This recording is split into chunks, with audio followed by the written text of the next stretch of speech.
Welcome, dear listener. Let the world around you begin to slow.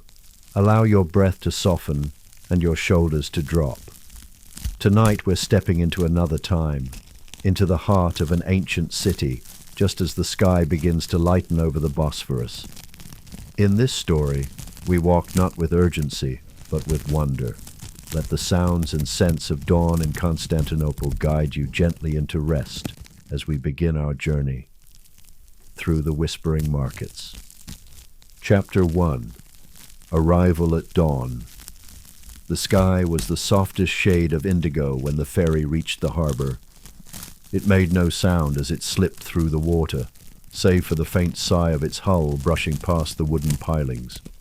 Seagulls wheeled lazily overhead, still half asleep, their cries muffled by the morning mist that clung to the edges of the Bosphorus.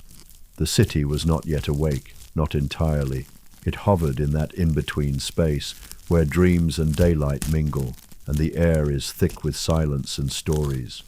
From the deck, the outline of Constantinople revealed itself in slow pieces. A minaret first, rising like a finger into the sky, still haloed by starlight. Then the domed roofs of old hammams, glazed in dew and catching the earliest shimmer of morning. Arched bridges slept under swaths of fog, their stone bones cool and silent. And in the far distance the great dome of Hagia Sophia emerged like a breath remembered. No one spoke as the ferry docked. Even the boatmen moved slowly, as if afraid to disturb something sacred. The ropes landed gently on the worn boards, and the passengers disembarked in silence, wrapped in shawls, carrying bundles, stepping softly onto the cobblestones of a city built from layer upon layer of memory. The port smelled faintly of salt, old wood, and a sweetness that seemed out of place, perhaps figs, or the last waft of someone's forgotten bread. A sleepy cat stretched across a bundle of rope and blinked at the newcomers, unimpressed. Somewhere in the distance a bell tolled once and fell silent. You walked without hurry. The stones beneath your feet were uneven, slick with early dew. They had borne the weight of emperors, merchants, monks, and beggars. Every footfall felt like a whisper answered. The market lay ahead, still wrapped in shadows, its stalls shuttered, its archways yawning like mouths not yet ready to speak. A man passed you carrying a basket of lemons. The scent followed him, a clean, sharp contrast to the coolness of dawn. He nodded in your direction, but said nothing. His boots made a soft rhythm on the road, as though tapping out a lullaby rather than a march. A row of fig trees lined the path just beyond the harbour wall. Their leaves glistened with dew, and one heavy fig dropped to the ground just as you passed, splitting open like a soft heartbeat. It was not yet light enough for shadows, but not dark enough for dreams. The fig steamed gently in the cool air. To your right, a narrow passage opened between two old buildings. Stone walls bowed with age, their windows latticed with carved wood. You turned down this passage, instinct guiding you more than intention. Here, the world quieted even further. You passed a fountain, the water slow and steady, trickling down over lion-shaped spouts worn smooth with centuries of fingers. A child's shoe rested at the edge, forgotten or left as an offering. A pigeon dipped its head for a drink, then cooed once before fluttering into the ivy above. Farther on, a wooden door creaked open. An old woman in layered shawls stepped out, her arms full of herbs, rosemary, mint, and what looked like dried lavender bound in twine. She didn't startle at your presence, only glanced up with kind, wrinkled eyes, and gave a slight nod, as though you were expected. You walked on, following a scent you could not name. Perhaps rosewater. Perhaps the faintest trace of cardamom.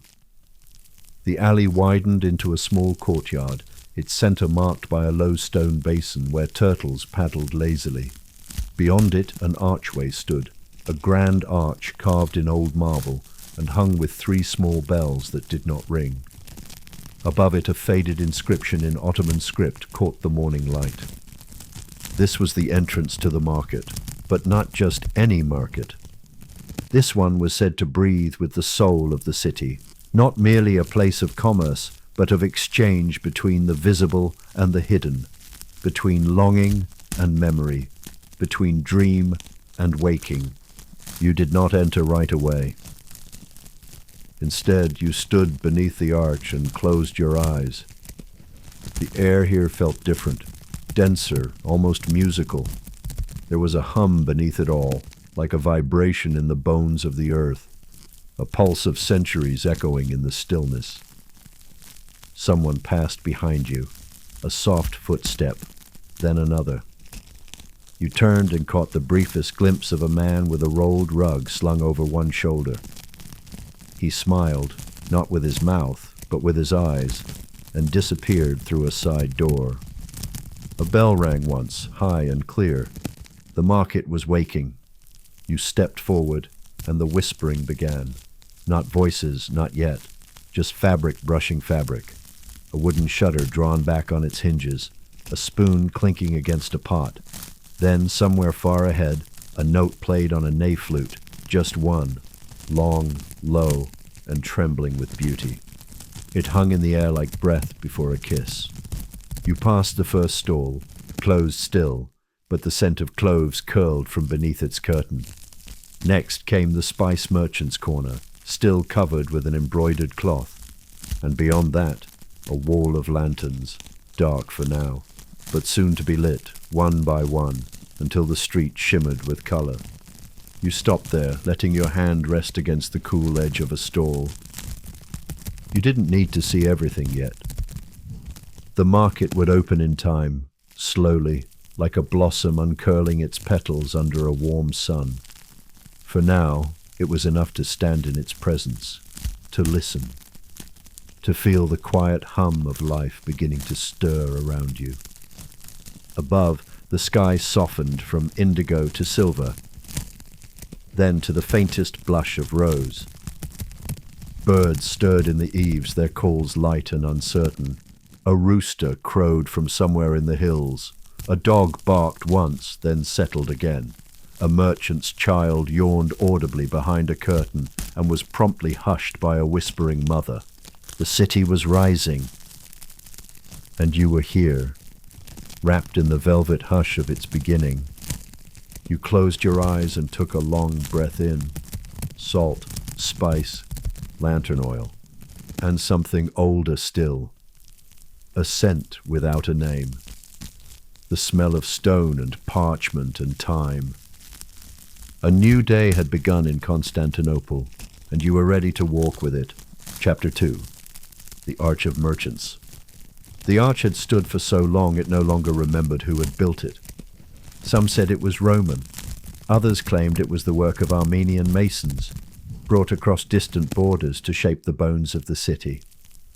A few whispered that it had always been there, long before the city was given a name, that it had simply risen from the ground, drawn upward by the soft footfalls of traders and pilgrims and wanderers like yourself.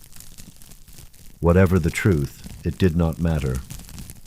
The Arch of Merchants stood, not proudly but patiently. Its white marble had softened over the centuries, its surface dulled to a pearl grey by fog and ash and touch. Faint carvings of pomegranates and swallows circled the keystone, worn until they resembled little more than ghosted impressions. Lichen bloomed gently in the cracks. A vine had taken root along one side, threading emerald fingers across the stone like embroidery. This was the breath between worlds. Behind you, the hushed quiet of the sleeping streets, where cats still curled in windows, and the baker had only just begun to stir the coals. Before you, the soft hum of awakening, the first shuffle of crates, the clink of ceramic, the rustle of cloth being unfurled. The scent of cinnamon was stronger here, drifting out in warm pulses. There was a vibration in the soles of your feet now, a gentle anticipation, as if the very earth beneath the market had begun to stretch and rise with the sun. You passed beneath the arch without a word. No one stood guard. There were no gates, no guards, no toll, just the quiet sense of crossing into something older, something deeper. Your breath caught for a moment, not from fear, but reverence. It felt as though you had entered a place that had been waiting for you. To your left, a woman with silver hair tied back in a coil swept the stone floor with a long-handled broom. Her movements were slow, almost ritualistic. With each sweep, the bristles whispered softly across the stones. She did not look up. She did not need to. She too had become part of the market's rhythm. You turned a corner and found yourself on a street lined with closed wooden stalls, their shutters painted in shades of ochre and blue. Woven awnings hung limp in the still air, but here and there they began to flutter, just slightly, as if stirred by the breath of something waking. A young boy emerged from one of the stalls. His tunic was too big, tied with a length of fraying cord, and his hands were stained with something dark, perhaps ink or plum juice. He carried a bundle of small clay pots, each one no larger than a fist, stacked neatly in a rag. He moved carefully, his lips moving silently, as if naming each pot. As he passed you, he nodded, not with surprise but familiarity, as though this moment had happened many times before. You paused before a door painted green, its hinges the color of rust. Above it, a sign swung gently in the breeze. The letters were inlaid with mother of pearl and read, Yusuf and Sons, traders in spice and song. You smiled. The market had a sense of humor. Inside you heard a low voice singing, not words, just a soft rising and falling, like the call of a bird hidden in thick reeds. A harmony joined it, tentative at first, then stronger. You stood still, letting the melody wrap around you like a shawl. For a moment, nothing else existed, only that sound, that space, that softness. Farther ahead, the street widened. Here, the air changed again. The warmth of baking bread mingled with the sharper scent of pickled lemon and the thick sweetness of dried apricots. A cat darted across your path, chasing something invisible, then leapt onto a rooftop and disappeared. Above, laundry lines swayed lazily between buildings, heavy with linens patterned in faded indigo. To your right, a small cluster of stalls sat nestled in the shade of a fig tree. Its branches arched overhead, leaves trembling with morning dew. A man sat beneath it, cross-legged on a woven mat, surrounded by baskets filled with oranges, limes, and a fruit you did not recognize, something pale and speckled, the size of a child's fist. He looked up and offered one with a smile. You took it gently, nodding in thanks. Its skin was cool and slightly rough. You held it in your palm, not yet ready to eat. Some part of you wanted to wait until the sun rose higher, until the market had spoken its name, until you had heard the story of this fruit. Because everything here had a story. Even the stones beneath your feet seemed to whisper them, etched with the memory of barefoot children, sandal-wearing travelers, silk-robed merchants and soldiers in chainmail. Stories in the language of footfall and shadow, of incense and rainwater. You passed a stall that sold only feathers, tall plumes in jars, tiny quail feathers stitched into fans, bundles tied with twine. A small sign in front read simply, "To be carried, not flown." Another smile found you. You wandered deeper, guided by nothing in particular. You turned corners without purpose, followed the scent of cardamom, the faint sound of a stringed instrument, the shimmer of colored glass in a window. You paused often.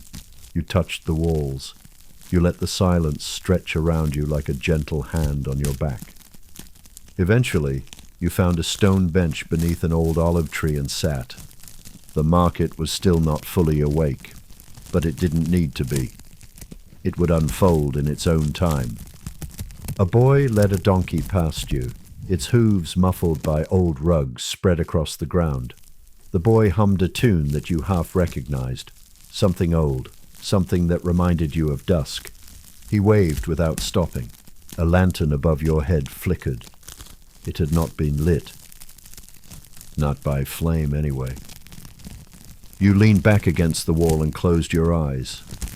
Behind your lids you saw shapes, not visions, not quite dreams, just impressions of coins passed hand to hand, of fingers brushing over spices, of a single long shadow cast by a stall full of dates, of a prayer whispered not to a god, but to the day itself. You were not asleep, but you were not entirely awake either. You were somewhere in between arch and alley, between story and silence, between the breath of the market and the breath of your own body. You stayed there, just breathing, just listening, and just being. Chapter 3. Spice-laden air. The scent arrived before the stalls did. At first it was subtle, a note of cinnamon in the air carried on the breeze like a secret. Then came clove, sharp and warming. Then saffron, elusive and golden. Like the memory of a summer afternoon you could almost remember. You followed the fragrance as one might follow a song, head tilted slightly, breath slowing, the body responding before the mind. The market narrowed again, folding into a corridor of woven canopies and shuttered windows above. Strands of linen swayed in slow arcs overhead, filtering the rising sunlight into soft dapples that danced along the cobblestones. Here, the merchants were beginning to stir. One of the spice stalls had opened early. Its owner, a wide-shouldered man with a soft grey beard and fingers stained orange, was arranging pyramids of powders with a curved brass scoop. He did not look up. His movements were meditative, almost reverent, as though he were not stacking spices but sculpting prayers. The air grew dense with warmth, a mingling of cumin, anise, dried rose, and crushed coriander, the scent of history, the scent of stories told not in words, but in dishes passed from hand to hand, village to village, generation to generation. You stepped closer. Behind the stall, shelves lined the wall from floor to ceiling. Glass jars, clay pots, paper-wrapped bundles tied with string, each labeled in looping script: Nigella, sumac, Aleppo pepper, star anise, grains of paradise. A moth fluttered past, drawn by the sweetness in the air, and landed gently on a hanging garland of dried hibiscus. The merchant paused, noticing you. Still without speaking, he picked up a small, round jar and held it toward you in his palm. Inside, a dark red powder, the color of aged pomegranate. He nodded once slowly, and you leaned in. The scent rose gently, fruity, earthy, warm. Sumac. He smiled, satisfied, and returned it to the shelf. Still silent, he gestured to a small stool beside his stall. You took a seat without hesitation, the wood warm from the sun. He resumed his work, and you watched him build a small cone of turmeric, golden and glowing in the light like the flame of a candle. Other vendors began to appear now. From across the lane, a woman in a purple headscarf pulled back the curtain on her stall, revealing rows of neatly tied bundles of cinnamon bark, orange peel, and crushed mint. She lit a small brazier, and smoke rose in thin spirals, curling around the archway behind her like a ribbon dancing in slow motion. Somewhere farther off, someone was grinding spice with a mortar and pestle. The rhythmic sound, stone on stone, was as calming as the distant call of morning prayer. Each tap carried a weight, a texture, a pulse. A boy ran past, his arms full of folded carpets, his laughter trailing behind him like silk. The merchant beside you reached into a drawer and pulled out a palmful of tiny dried flowers. He crushed them gently between his fingers, releasing a smell like orange blossom and almond. Then he handed the petals to you. You brought them to your nose.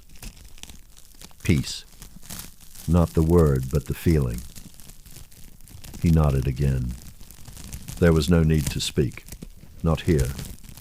This part of the market communicated in sensation, aroma, color, movement, a language that bypassed thought and went straight to the bones. You felt as though you'd stumbled into a temple disguised as a market, or perhaps a dream disguised as a city. And all of it spoke in spices. You stood at last and offered a small bow. The merchant did not bow back. Instead, he raised 2 fingers to his temple and tapped once, a gesture that felt like goodbye and also blessing. You wandered on slower now. Every stall was open, every scent a story. You passed one selling bricks of dried herbs tied with strips of silk, another displaying pickled lemons stacked like golden moons. A tall man in layered robes offered you a vial of oil said to sharpen dreams. You accepted it, tucking it carefully into your sash. The passage turned left. Here the stalls closed in, the walls almost brushing your shoulders.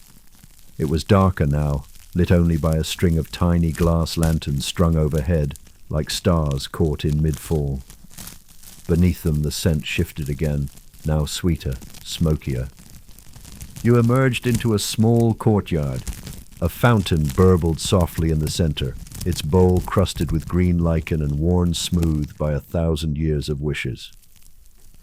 On a low wall beside it, an elderly woman arranged bundles of frankincense and myrrh, each tied with twine and labeled in calligraphy. You sat on the fountain's edge, breathed, listened, and watched as the sun finally rose high enough to touch the tops of the buildings with gold. In that moment, the entire market seemed to exhale. A door opened somewhere above. A dove cooed from an unseen perch. The shadows shifted softly, and in the pocket of your robe the vial of dream oil warmed gently against your skin. Chapter 4. Silken Pathways. You rose from the fountain slowly, as though emerging from some sacred pool of stillness, the cool stone leaving an imprint on the backs of your legs. For a moment you lingered, feeling the lingering moisture in the air, the way the soft light pooled along the cobblestones, the distant whisper of movement behind closed shutters. Then gently, you turned and followed a narrow passage leading out of the courtyard. It led you deeper into the belly of the market. The transition was subtle, like the shift between sleeping and waking. The air took on a new character, lighter now, laced with something faintly floral, faintly metallic, like warmed jasmine, drifting through the threads of silver embroidery. The scent led you down another winding corridor, this one paved with smoother stones that bore the scuff marks of centuries of careful feet and rolling carts. You passed beneath a slanted wooden awning. Sunlight filtered through the thin slats above in golden beams, dust motes spinning lazily within each shaft of light. The hush here was thicker, more reverent. Then you saw it. The Silk Quarter. It announced itself without words, as though the walls had been waiting for you to arrive. A corridor unfolded to your right, lined on both sides with open stalls, each a miniature stage dressed in color. There were no shouts from merchants here, no haggling, only the sound of cloth whispering against itself as it shifted in the breeze, the gentle brushing of hands over texture, the soft sighs of appreciation. You stepped forward, instinctively slower, as though your own presence might wrinkle the perfection of the space. Silks hung in long waves from wooden beams, draped like offerings. They moved with the breath of the market, soft, languid, timeless. Rich blues the color of moonlit seas, yellows like pressed marigold petals, a red so deep it bordered on wine, touched with the shimmer of gold thread, and greens like the shadowed hearts of fig leaves. They hung in rows, but also layers, catching and bending the light like glass spun into cloth. Some were sheer, veiling the spaces behind them, like secrets barely kept. Others were thick, embroidered with threads so fine it looked like paint. Dragons, pomegranates, peacocks, the tree of life. Tiny stitches told entire myths within the width of your hand. You paused before one stall and reached out, fingertips barely grazing a bolt of lavender silk patterned with silver crescent moons. It was cool to the touch, then warm, alive. It felt like dusk in a garden. An elderly woman sat cross-legged behind the display, her long gray braid coiled around her shoulder like a silken cord. She wore a robe of soft cream and plum, and her hands moved constantly, tying, folding, smoothing, arranging. Her face held the calm of someone who had watched thousands of mornings rise and never once found reason to hurry. She looked up, not startled, but as though recognizing someone from a dream. "Feel," she said simply, her voice barely above a breath. And you did. Another cloth, then another.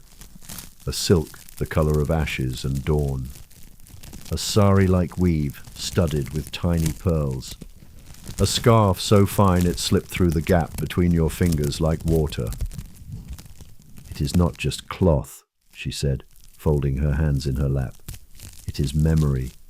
In every strand, a story. Some are dreams never dreamt. Some are the last words of a mother.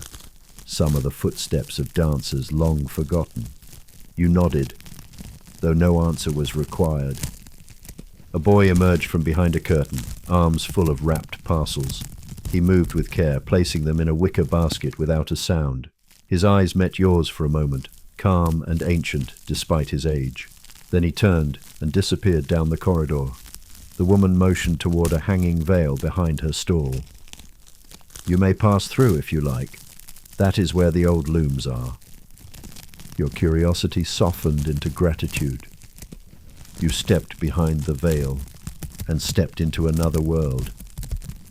The light here was different, filtered through colored glass panels overhead, casting soft blue and amber shadows along the earthen floor.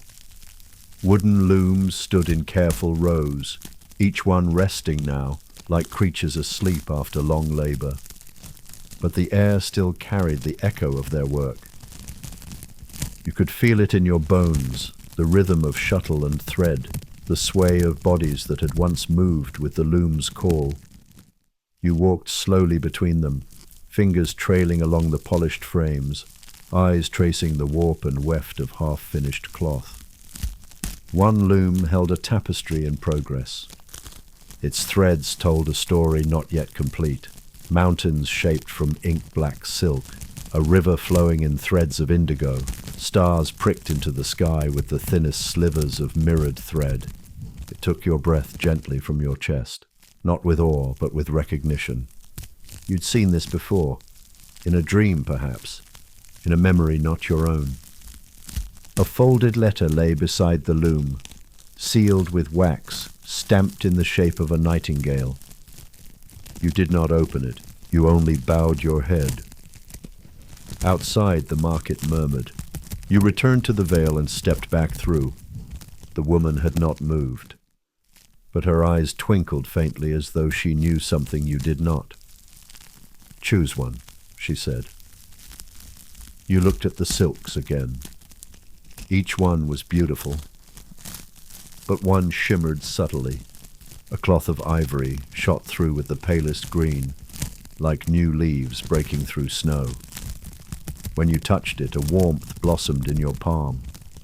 You nodded. She rolled it gently, tied it with a ribbon of gold, and handed it to you as though bestowing a sacred scroll. You pressed it to your chest and continued on. The silk stalls slowly gave way to a narrower lane where the air thickened once more, this time with the scent of beeswax, ink, and pressed roses. The walls here were different too, lined with shelves instead of cloth, and dimly lit by hanging lamps in violet glass. You had entered the quarter of scribes, but that would come later. For now you looked down and noticed the stone beneath your feet was different. A smoother, paler marble, inlaid with thin lines of brass, symbols, stars, spirals. words in 3 different alphabets, each curling toward the next. The path itself was telling a story.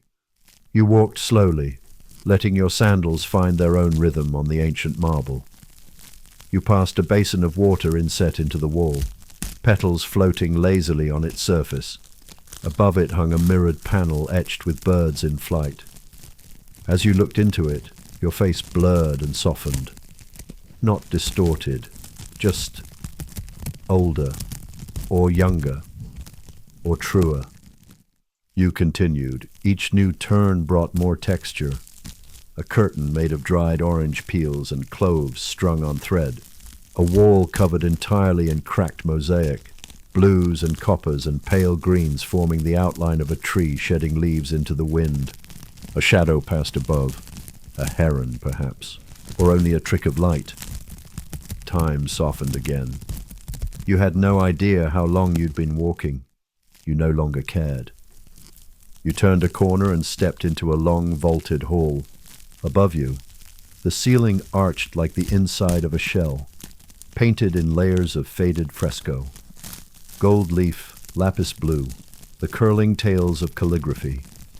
The corridor was quiet, but not empty. A few other figures wandered slowly, heads bowed, wrapped in shawls or carrying bundles. Each moved like you, gently, quietly, without need for direction. You were not alone here, but you were not watched either. At the end of the hall, a shaft of golden light poured from a high window, illuminating a pedestal. Upon it, a bowl, nothing more. Carved from alabaster. Inside it, one simple thing, a single strip of silk, folded, glowing faintly in the light. You did not touch it. You only stood, letting it remind you of something you had forgotten, a story in your own body, a thread waiting to be followed, a softness at the center of all things. The silence deepened. The light grew warmer. And somewhere in the folds of your sash, the silk bundle you carried shifted slightly, not from movement, but from memory. You exhaled and turned again, back toward the market's heart. Chapter 5. The Quarter of Scribes. The light changed again as you moved, slowly, softly, into a quieter bend of the market. Where before there had been color and spice and silk, here there was stillness. A hush like parchment held between fingers, like breath before confession, like thought in its gentlest form. You entered the Quarter of Scribes, where the scent of beeswax mingled with rosewater and ink. The air had weight here, not heaviness, but presence, as though every word ever written had left behind a ghost of itself, drifting gently from page to wall, from inkpot to quill, from thought to thread. To your left, a shop sat half in shadow, its wooden shutters carved with verses in languages both familiar and lost. A bird-shaped bell hung beside the door, unmoving, though you could feel its hum in your chest, as if it had rung long ago and the sound was still arriving. You paused at the threshold. Inside, a single lamp burned low. Its flame swayed slightly, casting long shadows across shelves of scrolls and stacked manuscripts, each wrapped in linen or leather or silk. The room smelled of cedar and memory. Dust motes hovered in the glow, like silent syllables waiting to land. A man sat behind the counter, bent, bearded, with spectacles perched halfway down his nose and a brush in his hand. He did not look up. Instead, he continued writing, each stroke of ink so precise it seemed the letters were being drawn directly from the air. He dipped the brush, moved, dipped again. You watched as the characters curled across the page, elegant, weightless, as though they were not meant for speaking, but only for seeing. Still, he did not acknowledge you. But his silence was not cold. It was the silence of someone deeply in conversation, with the page, the past, the unseen. You did not interrupt. Instead, you moved quietly around the room. A scroll hung on the back wall, unfurled just enough to show a single phrase written in gold ink. May your dreams remember you. You felt something soften in your chest. Next to it, on a low bench, sat a box of quills, each feather trimmed and bundled with ribbon. Some still held their natural curve, their colors untouched. Others had been dipped in ash or painted in shades of dusk and wine. You reached toward one, then paused. It wasn't time yet. You turned instead to the shelves behind you. There, on one level, rested books whose spines had long since faded, titles etched in languages you did not speak but somehow understood. One was bound in emerald velvet, another in a weave of silken bark. A third had no cover at all, just pages folded tightly together, tied with a length of gold thread. You picked it up. It was heavier than it appeared. A note had been tucked beneath the string, faded ink on old paper. Only read this when the moon is full and your heart is quiet. You returned it gently. Farther in the corner, a woman sat on a woven stool, a stack of thin parchment resting on her knees. She wore robes the color of mist, and her hands were stained with ink from fingertip to wrist. She was binding pages together with thread so fine it vanished in the light. She looked up and smiled. Not all who wander here seek words, she said softly.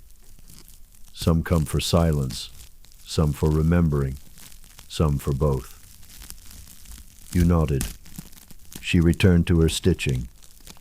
You continued on, past a cabinet filled with bottles of ink. Violet, indigo, sepia, rust. Each glowed faintly from within, as though it still held the thoughts it had once poured onto a page. You stopped before one marked with a simple symbol, a spiral inside a teardrop. You reached out, your fingers brushing the glass. And in that moment you remembered a story you hadn't thought of in years. A poem whispered to you as a child, the last line never heard, always forgotten. But now you heard it, just like that. You closed your eyes and smiled. A breeze stirred the corner of a scroll. You looked toward the door. The man behind the counter had finished writing. He closed the book slowly, set his brush down, and at last looked up. His eyes were bright and soft, not young but ancient in a gentle way, like river stones, worn smooth by story. He said nothing, but he placed one hand over his chest, a gesture of welcome, or farewell, or both. You bowed quietly and stepped back out into the corridor. Outside, the light had softened to a kind of diffused honey. The silk quarter shimmered faintly behind you, and the scent of ink clung to your sleeves. But ahead, the market shifted again. Now came the quarter of tea and song. You heard it before you saw it. A note of laughter, the clink of porcelain, a string instrument plucking a scale as lazily as breath. The ground changed beneath your feet again. Small, square tiles laid in curves, like ripples in a pond. Each one a slightly different shade, sky blue, dove grey, cloud white. You followed them, not quickly, with the kind of pace that says, I am already home. You turned into a new lane. A soft curl of steam rose from a brass samovar perched atop a mosaic table. Beside it a man poured tea from a height, the stream thin and perfect, his hand steady as a prayer. He nodded toward a cushion set beneath a mulberry tree. You accepted. The tea was warm in your palms, fragrant with sage and something floral you could not name. It tasted like memory. The musician, just a boy no older than 16, sat cross-legged a few feet away, plucking a tune on a tambour. His eyes were closed, his posture loose. The music fell like raindrops onto silk, delicate and deliberate. A woman near him tapped a slow rhythm on a clay drum. Another hummed beneath her breath. None of it loud, none of it performed, only offered, as though the music rose from the ground and they were simply helping it find shape. You sat for a long while, sipping, listening, melting. Eventually you set the cup down. A dove fluttered overhead. A cat brushed past your ankle, and a paper lantern, strung above the alley, began to sway, even though no wind passed. You stood again, not out of urgency, but because the market had more to show you. The music followed you for a while, then faded. You turned one last corner before the chapter ended, and there in the fading golden light was a stall selling only journals, blank ones, some stitched with thread, some carved into wood, some made of pressed petals, and one, just one, made of layered silk and rice paper, tied with a ribbon the color of river fog. You picked it up. The woman behind the stall nodded. "No charge," she whispered. "It already belongs to you." You held it to your heart and walked on. Chapter 6. The Calligraphy of Time. The scent of ink still lingered on your hands as you stepped out of the scribe's quarter and into a cooler stretch of corridor. The light here was softer, filtered through woven screens and strands of dried vines that hung in slow, lazy arcs above the path. A hush had settled across your shoulders, like a shawl draped by unseen hands. You paused for a moment, breathing in. The fragrances had changed again. No longer the heavy perfume of cloves and turmeric, nor the musty sweetness of ancient parchment. Now it was something subtler, linen dried in sun, a whisper of jasmine, the faintest trace of olive oil and lemon soap. The market was shifting with you, it seemed, meeting you where you were, or perhaps drawing you where you needed to go. Ahead, the lane curved inward like a shell. Its walls were whitewashed and narrow, carved with niches holding tiny lamps and fragments of colored glass. Some of the glass still caught the light and tossed it gently across the path in fluttering flecks of rose and green. One window was covered in embroidered muslin, behind which you could see only the shadow of a vase and the suggestion of a curtain swaying in the breeze. You walked slowly, as though not to disturb the silence. The stone beneath your feet was warm now, the kind of warmth that came not from sunlight, but from memory, years of footsteps, of early risers setting out with bread and books, of mothers with baskets of almonds and figs, of children laughing and chasing the shadows of pigeons. One such child darted past you now, a blur of motion and giggles, a flash of indigo fabric. Then she was gone, but her presence lingered like laughter caught in amber. You turned left, instinct again your only compass, and came upon a door ajar. It was old, green paint peeling in long curls from its surface, its handle worn to a soft bronze from decades of hands. Above it, a small wooden sign hung askew, etched in curved calligraphy. The Binding House. You stepped inside without knocking. The room smelled of thread and time. Spools hung from the walls like fruits on a tree. Red, saffron, plum, cream, slate. There were racks of cloth-bound journals, their pages empty and waiting. Scattered tools lay across the workbench. Bone folders, ribbons, brass scissors, waxed twine. It was both a studio and a sanctuary. At the center stood a woman of middle age, sleeves rolled, her hair pinned loosely in a silver clasp.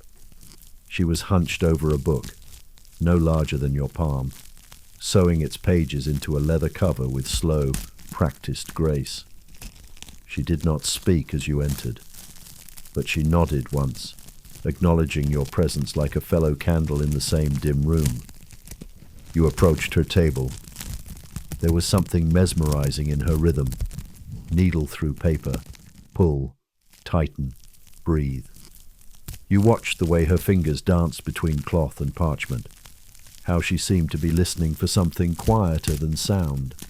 "You're early," she said at last, her voice textured like silk laid over wood. "But that is well." "Early for what?" you asked. though the words emerged like a breath rather than a question. She smiled without answering. Instead, she placed the book down gently and gestured to the row of blank journals behind her. "Choose one," she said. "It does not have to be now, but when you are ready." You turned to the shelf. Each book was different, some bound in linen, others in dyed paper or waxed canvas. One was wrapped in faded brocade, another stitched with gold thread around the edges, and yet they all felt familiar, as if you had seen them before, or perhaps written in them already. Your hand hovered over a book covered in deep moss green. Its surface was worn, as if often touched, and its clasp was shaped like a crescent moon. It pulsed beneath your fingers. You took it. She watched you with knowing eyes. It remembers. You sat down on a cushion beside her, the book warm in your lap. Its pages were blank, but not empty. You could feel the weight of them, the promise of words waiting to be born or remembered. The woman resumed her work, and together you sat in silence. Time moved differently here, not forward, not backward, just outward, like a ripple, like a breath expanding. Eventually, she stood and crossed to a small cabinet at the back of the room.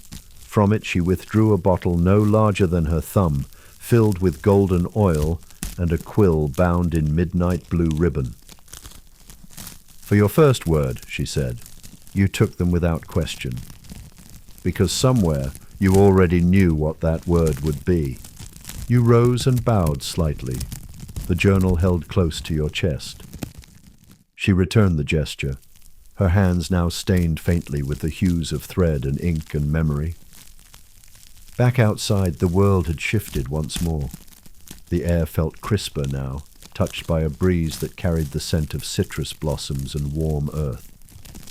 You passed a shutter half open and glimpsed a man inside painting fine lines onto ceramic tiles, each one an intricate maze of blue and gold.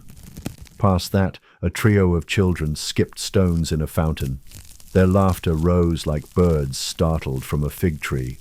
A cat napped nearby, undisturbed by the noise, tail twitching lazily in a patch of sun. You moved slowly, letting your breath fall in time with your steps. The journal weighed little, yet seemed to anchor you more deeply into the present. With each corner turned, each shadow crossed, each whisper of fabric or footfall, you felt yourself sinking into something ancient and familiar. The call to prayer rose then, distant and melodic. It was not loud, but it was full. It echoed through the alleyways and arched halls, curling around stalls and rooftops, stirring curtains and hearts. You stopped where you were, letting it pass through you. It felt less like a summons and more like a song returning to its singer. When it faded, the hush was deeper. You found a small alcove beside a tea stall and sat. A pot of mint tea steamed gently nearby, and the vendor nodded at you, placing a tiny glass on the ledge beside your journal without a word. You nodded back. You opened the book. The pages waited. The bottle of golden ink shimmered in your hand. The quill felt alive. Not heavy, not demanding, just ready. You did not write much, only one word, but it echoed like a bell through the corridors of your being. You did not read it again. You did not need to. Instead, you closed the book and let it rest on your lap. The tea was sweet. The air was kind. The market continued to murmur and move around you, its rhythms gentle and unchanged. A soft breeze passed, lifting the edge of your robe, and you smiled, because you were not lost. You had arrived, and the story was only beginning. Chapter 7, The Perfume Seller. It began with a scent. A note so soft it barely touched the air. Not perfume, not exactly, but the memory of one. A trace of rose caught in silk, a whisper of orange blossom drifting across a windowsill. You followed it without thinking, drawn as though by music you'd once known but forgotten how to hum. The sun was higher now, though the market still glowed in soft angles of light. Shadows stretched long across the flagstones, cooled by awnings and the lazy flutter of linen canopies. The breeze carried layers of scent, dates, annas, beeswax, but this one floated above them all. It was light. It was slow. It pulled at the threads of your breath, loosening something inside you. You turned down a narrow lane, one you hadn't seen before. Its entrance was flanked by two tall urns, each painted with a pattern of spirals and stars. Between them, the passage narrowed, quieted, darkened. The light shifted from gold to pearl. The air grew still. There were no voices here, only the rustle of fabric. The occasional sigh of a curtain caught in a draught. And that scent, stronger now, more insistent. At the far end of the lane was a small stall, no larger than a garden shed. Its walls were covered in faded tapestries, and its shelves overflowed with vials and bottles and flasks in every shape imaginable. Some clear, some frosted. Others coloured like stained glass. They glinted in the filtered light, catching it like dewdrops on a spider's web. Seated on a cushion behind the stall was a woman wrapped in shawls of dusky lavender and charcoal grey. Her hair, long and silver, was braided down her back and wrapped with tiny threads of gold. Her hands were stained at the fingertips with oil. She held a tiny bottle between her palms as though it were a prayer. She looked up as you approached, and she smiled, not with her lips, but with her eyes. "You've come," she said. It was not a question. You said nothing, but your body answered. A softening in your shoulders, a deepening of your breath, a small nod you didn't even realize you'd made. She gestured for you to sit. You did. The cushion was low and yielding, filled with something that shifted beneath your weight like sand. You folded your legs and placed your hands in your lap. The scent was all around you now, soft, resinous, layered. "Everyone thinks scent is for memory," the woman said, unscrewing the cap of a small cobalt bottle. "But it's not. It's for returning."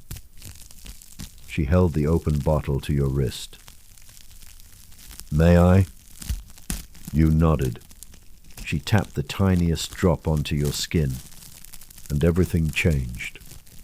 The market fell away. The walls dissolved. You were no longer in the stall. You were somewhere else, someone else. You stood in a garden at night, barefoot on warm stone. The air was heavy with jasmine. A fountain burbled in the distance. Somewhere a door creaked open. A woman laughed, softly, kindly, as though laughing only for herself. You felt the weight of a velvet robe across your shoulders. The stars were close, so close. Then the scent passed, and you were back, your body still, your eyes damp, your heart full. She replaced the bottle on the shelf. "That one is called Night Returns to the Garden," she said, her voice like a lullaby half sung. "It's not for everyone." You swallowed gently. "I think I remember that garden," you whispered. She nodded once, then stood, and from behind her cushion she pulled a tray, wooden, carved with vines and moons, laden with bottles arranged like a constellation. She placed it between you. "Choose one." You hesitated. "How would I know?" Her eyes glinted. "You already do." Your hand moved before your mind to a small, square bottle with a stopper shaped like a flame. It was pale amber, the color of sunlight caught in honey. You lifted it gently. "This one," you said. She nodded, pleased. "When the wind forgets its name." You smiled. Of course it was. She handed you a strip of paper. You dabbed the bottle to it and inhaled. It smelled like silence before a storm, like walking along a cliff's edge, like the breath before speaking truth, wild and still, all at once. You set the strip down. "Tell me," she said softly, "what do you wish to remember?" You thought, then answered without thinking, "That I am not lost." She reached for a bottle shaped like a teardrop. "This will help." She poured a drop onto your palm. You rubbed your hands together slowly, warming the oil. Then she held both of your wrists in her palms, as though tuning them like an instrument. "Close your eyes," she said. You did. The scent rose again, not sharp, not floral, just real. You saw yourself walking, not here, not now, but across another street in another place, with wind in your hair and sand on your feet. You were not older or younger. You were just you, unburdened, whole. The vision passed like mist. You opened your eyes, and she was still holding your hands. "You are here now," she whispered. You nodded. There were no words for it, really. Just a warmth in your chest, a remembering, a returning. She released your hands and reached behind her again, this time producing a delicate pouch stitched with stars. For you. You took it. Inside was a single vial, clear, tied with silver thread, unlabeled. You looked at her. "It doesn't have a name." She smiled. "It will, when you're ready to wear it." You tucked it carefully into your robe. The scent clung gently to your skin as you stood. Not overpowering, just present, like breath, like belonging. The woman bowed her head.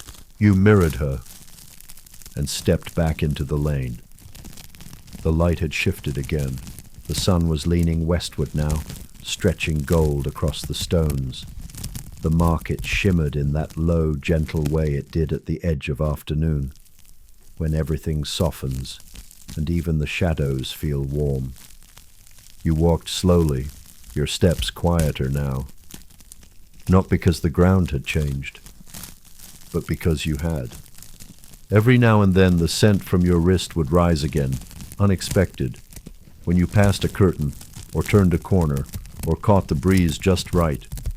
It brought you back into your body, gently, over and over again, like an anchor made of light.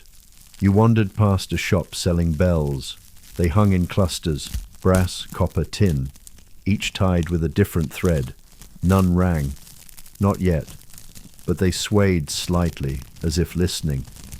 Beyond them, a boy played a flute while sitting on a window ledge. His tune was simple, half-formed, but the joy in it made the stones beneath him glow.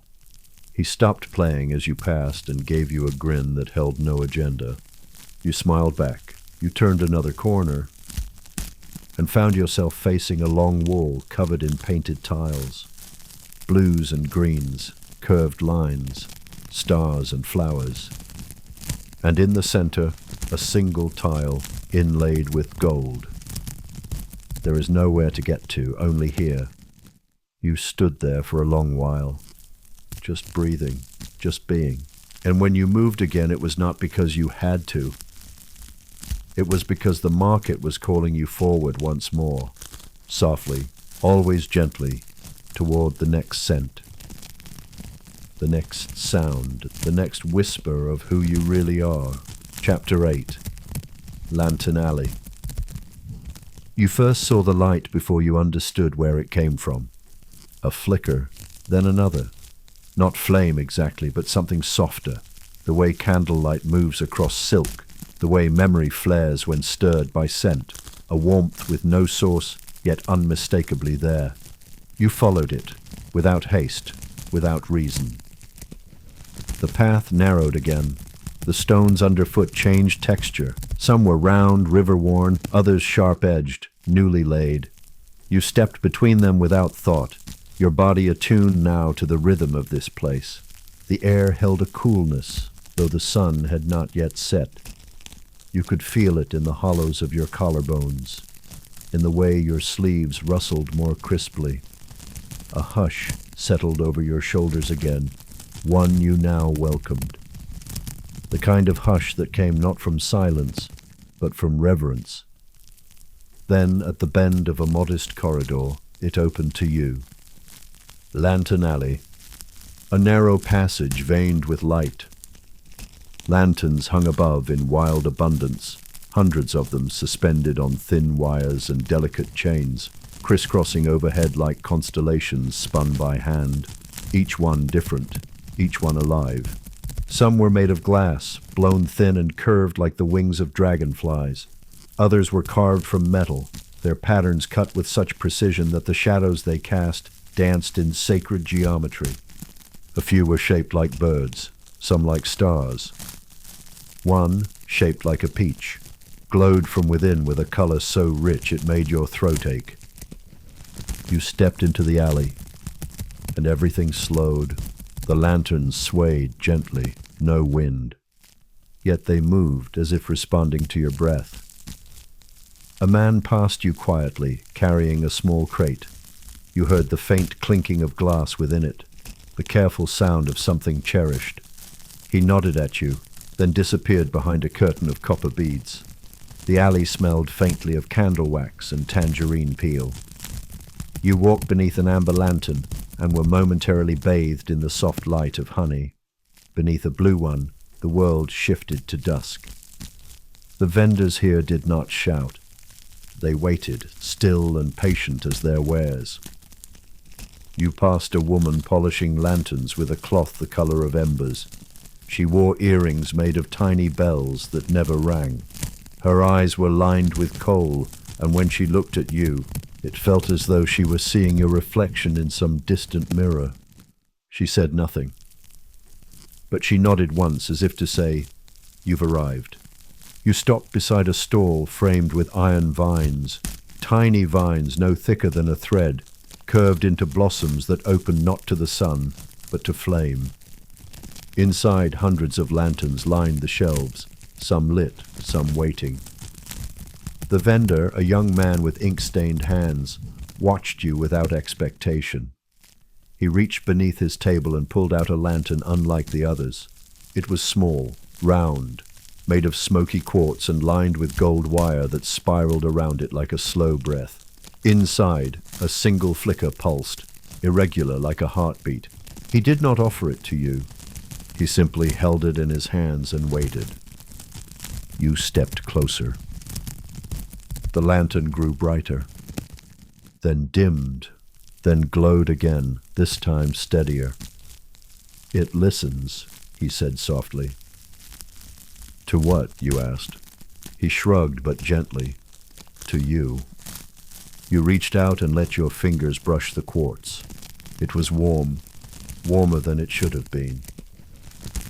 You closed your hand around it, and the glow steadied. Not bright, not bold, but quiet, like trust. The vendor smiled. He wrapped it in a cloth of soft gray and handed it to you. "No charge," he said. "Just carry it well." You slipped the bundle into the fold of your sash and moved on. The alley narrowed further, the lanterns coming lower now. Some dangled within arm's reach. Others were so low you had to duck beneath them. Their light shimmered along your skin, painting you in passing with shades of apricot, aquamarine, violet, rose. You passed a child sitting cross-legged on the ground, drawing lanterns into a small book with a charcoal stub. Her pages were filled already, dozens of tiny orbs rendered in care and detail. She looked up as you passed. "Yours glows like water," she whispered. You smiled, and so did she. At the far end of the alley, the lanterns thinned, but their reflections continued. A wall of polished brass stood there, wide and rippling like a pond. The lanterns behind you shone into it, and their reflections moved, not as they did in real time, but in slow, delayed gestures, as though remembering what light was. You stood before it, and for the first time saw yourself fully. Not as you were now, but as you had been once, a child, or perhaps someone older. Eyes clear, shoulders light, holding a lantern, holding something else. It wasn't a vision, it was a truth. You closed your eyes and let yourself settle. Inhale, exhale, still. The lantern in your sash warmed again, a gentle nudge. You opened your eyes, and the alley shimmered one last time. The wall faded, and a new path opened to your left. You turned and walked forward once more. The next stretch of the market felt quieter still. Here, light was rare. It pooled only in corners, caught in bowls of copper, or reflected from hanging mirrors worn soft with age. The scent of sandalwood lingered, mingled with roasted almonds and something sweet. You passed a man seated on a rug, playing a slow, low tune on a bowed instrument. His eyes were closed, his fingers barely moved, yet the sound filled the space between footsteps and thought. You paused, sat on a step, listened. Let the notes wrap around you like old fabric, mended, beloved. When he stopped playing, he opened his eyes and looked at you, not with question, but recognition. He nodded once, as though he too carried a lantern inside him, as though he had been waiting for you to remember that. As you rose again, a breeze caught the edge of your robe. It carried the scent of oranges now, a brighter note. A promise. You turned a corner, and the alley opened into a courtyard strung with lanterns across every rooftop. The sun had lowered but had not yet gone. Its final light caught the lantern's glass and set them sparkling, though none were lit. Not yet, but soon. You sat beneath the largest one, a red lantern with gold fringe and a single word painted on its side in delicate script. Home. And for the first time in a long time, you felt it. Not as a place, but as a moment. This moment, right here, right now. You closed your eyes, let the breath in.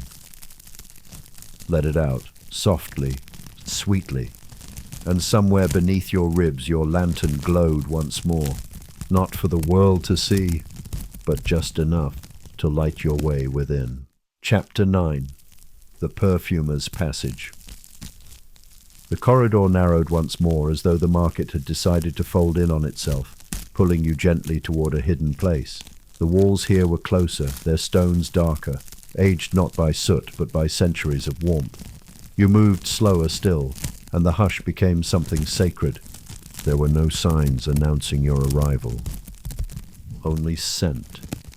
It drifted through the air like breath through lace, layered, elusive, familiar and unknowable all at once. A trace of rose softened by sandalwood, a thread of myrrh trailing behind frankincense. The faintest memory of citrus blossom warmed in the sun. You paused, not to orient yourself, but to savor the directionless sweetness. Here the market asked nothing of you. It only invited you deeper. The walls themselves had changed. No longer plain stone, but tiled, irregular patterns of glazed turquoise and indigo, interwoven with calligraphy too worn to read but too graceful to ignore. The ground underfoot was lined with rugs, faded, threadbare, but soft with age, muffling your steps to whispers. A gentle chime rang ahead. Then another, not a bell exactly, not metal. Glass, perhaps. You rounded a bend and found yourself in a circular alcove bathed in amber light. The source was unclear, perhaps a lantern, perhaps the morning sun filtered through oils and jars.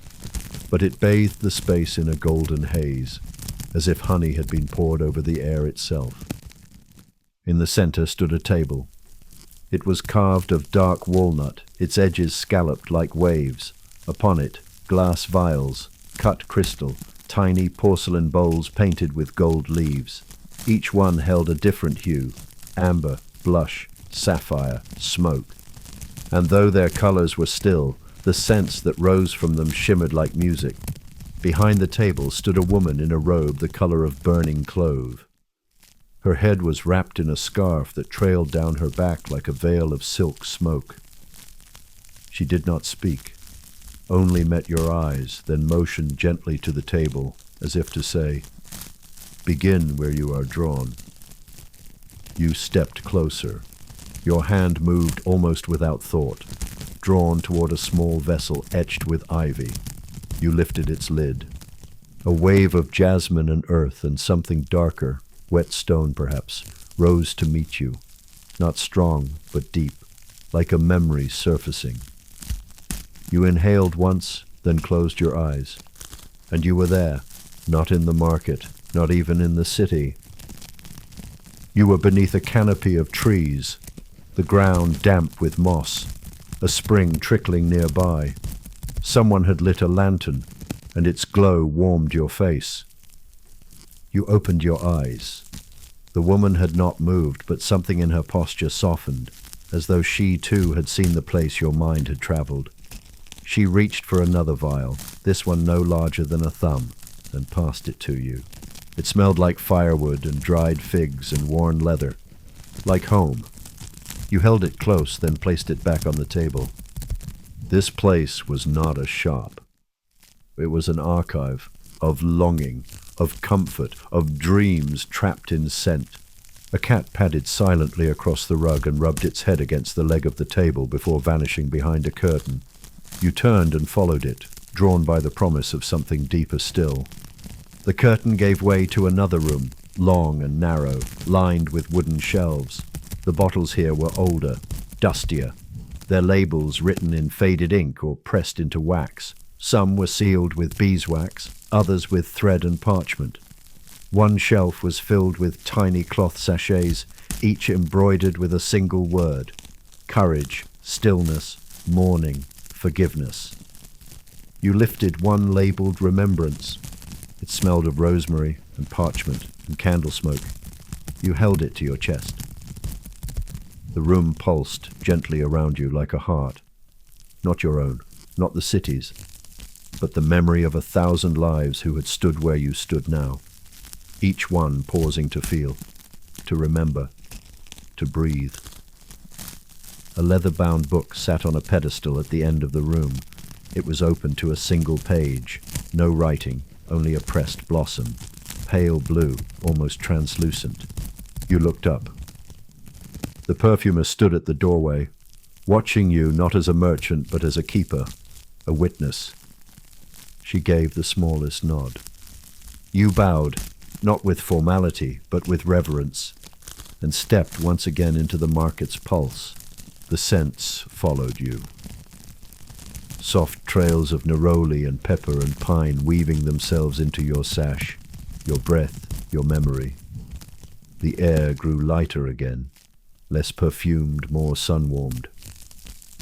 You passed beneath a wooden arch wrapped in grapevine and felt the sunlight touch your face like a friend. Ahead, the market widened, not into a square, but into a space between, a crossing of paths where no stalls stood, just a fountain, carved from stone so smooth it looked like water itself. Birds gathered along its rim, sparrows, doves, one with a streak of lapis along its wing. They fluttered, dipped their beaks, preened quietly. There were no crowds here, only passers-by, a woman balancing figs in a woven basket, a man with scrolls under his arm, a pair of boys playing silently with a carved wooden top, letting it spin, fall, and spin again.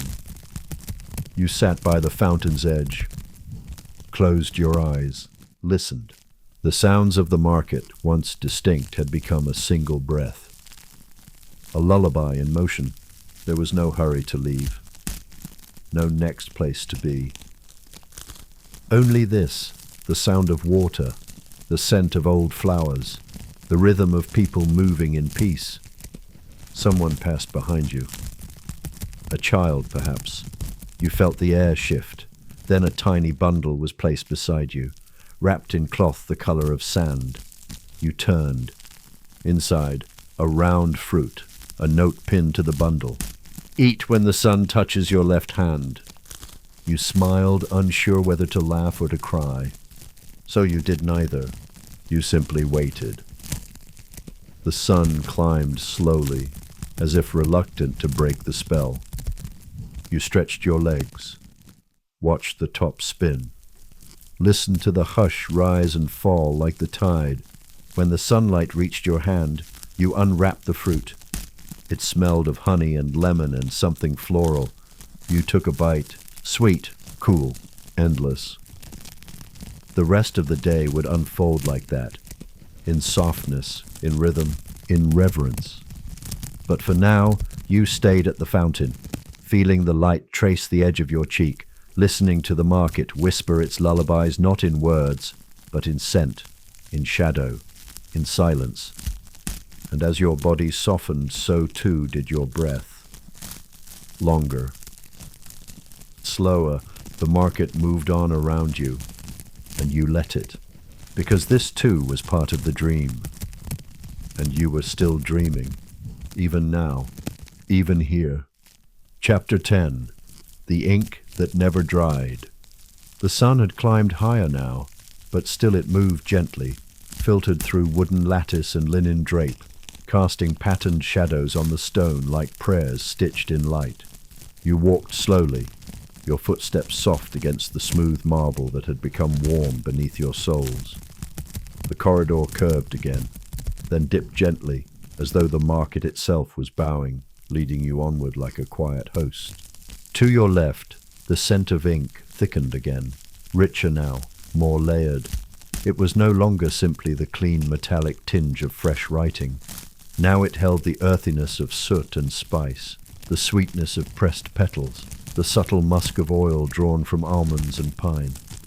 It smelled like memory. You passed a doorway framed with blue tiles, each one hand-painted with whorls of indigo and gold. Within, there were no scrolls, no shelves, just a single long table, and upon it, open books. Dozens of them, hundreds perhaps, laid flat like offerings, pages exposed, waiting, breathing.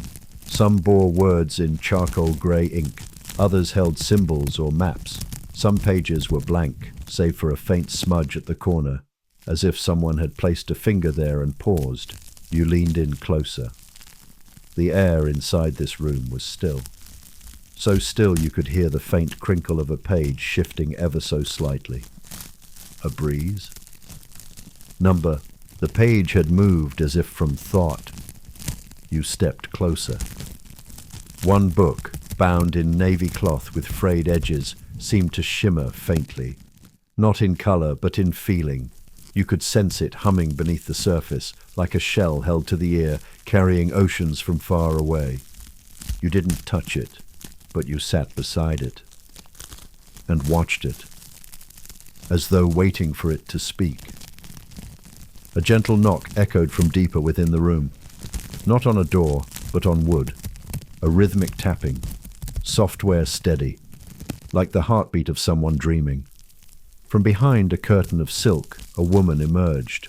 She wore robes the color of ink and dust, her hair wrapped in a braid so thick it seemed carved from obsidian. She carried a small box in her arms, which she placed beside the navy book. She met your gaze with a quiet smile. "Some ink never dries," she said. You tilted your head slightly. She continued. "These are not books you read," she said. "They are books that read you." You looked back at the pages. She opened the box. Inside were brushes, not pens, not quills, just brushes, each one nestled in a bed of cotton and smelling faintly of rosewood. Some had tips like threads.